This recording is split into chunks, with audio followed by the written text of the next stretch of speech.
Where Frank Lampard is showing Chelsea at Manchester City that he's still a quality player. Now, Steven Gerrard is moving to MLS. That's where Frank Lampard moved to earlier until he had a loan deal with Manchester City. Now, with his performance last night at the FA Cup, should he actually make a U-turn? Because he's 34. In May, he will be 35. And the fact that he will not be getting a regular playing time, and that's the reason he's moving away, should Liverpool just decided to say, okay, Frank Lampard, you've done so much for us. Why not just stay? And of course, he gets to play every game. I believe right now he's their highest goal scorer this season. I think Steven Gerrard staying at Liverpool would definitely help the club next season. Hello and welcome to Sports This Morning. I'm Cecilia Omogbe. First, the headlines.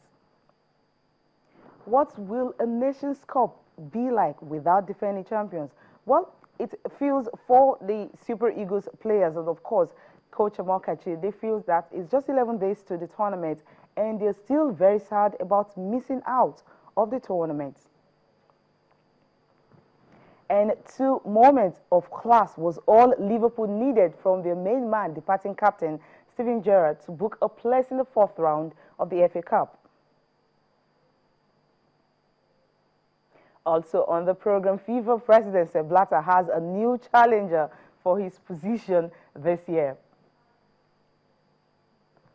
Find out who he is and many more after this highlight from the Hopman Cup, where a cup of coffee inspired Serena Williams to lead the USA to victory over Italy. And also, Andy Murray was on top form to actually help the Great Britain to another victory.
Okay, that was actually the Hopman Cup highlight between USA and, of course, Italy. And the first one you saw, Great Britain and France.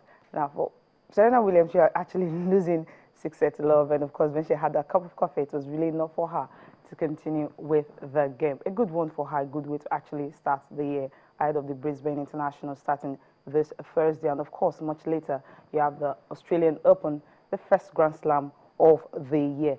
Now, on the program today, we're talking about the Super Eagles, the fact that they're missing out of the Nations Cup. Now, how many Nigerians really want to watch the Nations Cup? Most people I've spoken to said they would not watch it because they actually want the Super Eagles to defend their title, and that's the only way you ensure that, okay, we're really the king of Africa. But our correspondent in Abuja actually spoke with some of the players in camp when he played against the NYSC. The game ended 5-2. But the Super Eagles, they were actually not happy with the fact that they would not be playing. They still ruined that chance they missed. All they needed to do was to actually beat South Africa and stand a chance of, getting to compete at the Nations Cup. But they could not do that. So some of the players who actually participated in the qualifiers and the assistant coach, Daniel Amokachi, feels for next time they should be able to get that ticket and, of course, try and see if they can win it again. But that will be 2017. Let's just get to listen to them. We win games, you lose games, and unfortunately for us, we're not going to be there to defend what we won, 2 years back. But it's football. We wish all the teams that are there all the very best, and we work towards in qualifying for the next one. I feel so disappointed because we are the champion of Africa. I mean, we're not participating in the 2015 Nations Cup. I think it's not a good thing for us, but it's one of those things in football. You have to face ups and downs. We are not too happy. Everybody is not happy, especially me. I'm not too happy because I'm still young for the game, and that is my first time to play first team in the national team, play for the qualifier, and I think that we are not qualified for the game. And I think we are still trying our best. I think we will still have an opportunity to go and play 2006 or 2015 for another maybe World Cup or Nations Cup. I think we will still apologize to all the fans and Nigeria. We are so sorry for the game. That's why. But for me, I'm not too happy for the game. So will you be watching? It's not happy. It's not good for us to watch the game. We are not going for the game. But it's champion for the Nations Cup. I think we are just take a fate like that. That's the game. Okay, well, Bolan Salami said he will not be watching because Nigeria will not be there. What do you guys think? You can talk to us on Twitter and on Facebook. Will you be watching the Nations Cup? Definitely, I will be watching because I don't have a choice. Well, will you guys be watching Nations Cup? Talk to us on Twitter and on Facebook. You say that's it on your screen. You can talk to us there, and of course, we'll get to read your tweets. And of course, the best will definitely be published here. Okay, now from there, we'll talk about what is happening to Edok. Last night on Sports Tonight, you had a feel of it, of what is happening to him. He actually confirmed that, of course, he signed for the Norwegian side, but because of the ICT and the fact that it was like maybe the agent deceived him or something, he feels it's better for him to sign with Esperance of Tunisia. There's a quote from him where he actually said that, yes, he admitted that he signed for that side. Okay, that's him that said. The truth is that I signed with the Norwegian club side. I opted out of the deal when I realized that the agent did not get the clearance required for me to actually play regular football. That's it. He needed to get the ICT, and it would be wrong for me to actually go behind them and sign a deal. If I do this, it will be very, very wrong. He actually wanted Dolphins to know that he signed it because the case was that it was a 1AB academy, and of course, China Ashir was on Sports Tonight yesterday, and he said that he never played for that club. And of course, not for that academy, they don't even know about it. And not only that, that he was at Dolphins for about 3 seasons.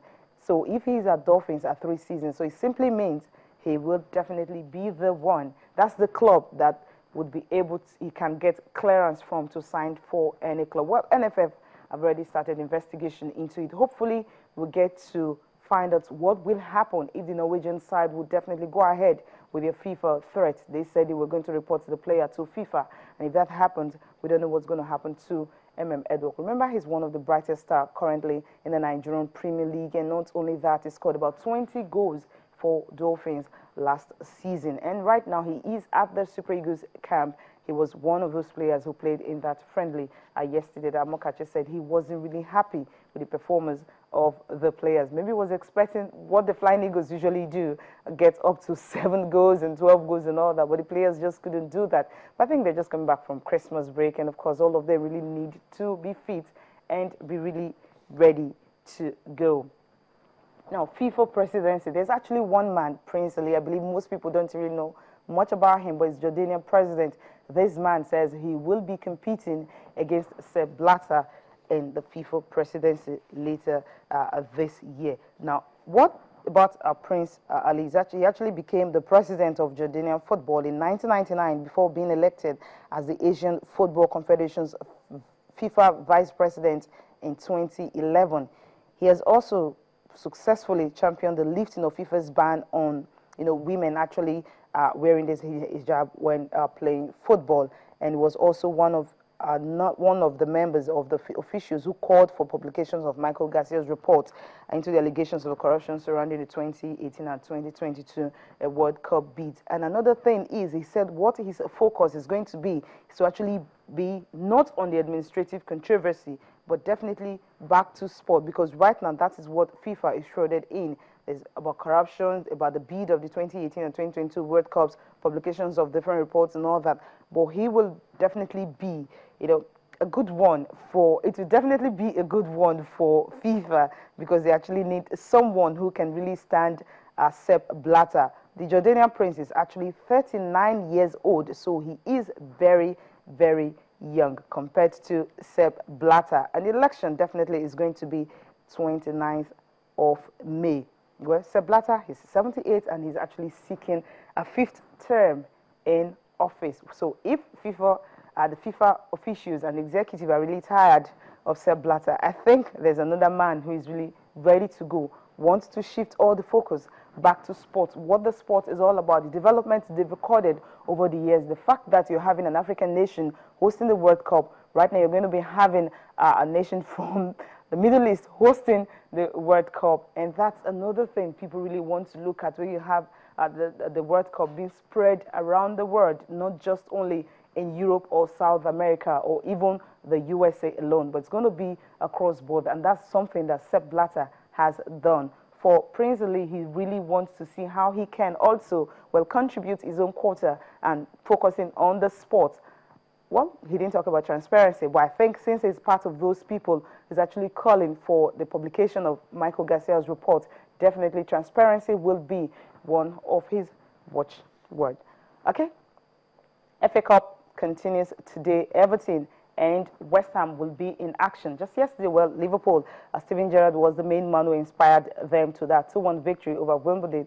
But today, Everton and West Ham, Sam Allardyce believes FA Cup still got all the glamour it used to have, despite the fact that you've not really had some major upsets this season. But for him, he will definitely want to field his biggest and strongest players against Everton when they play at Goodison Park tonight. Let's listen to him.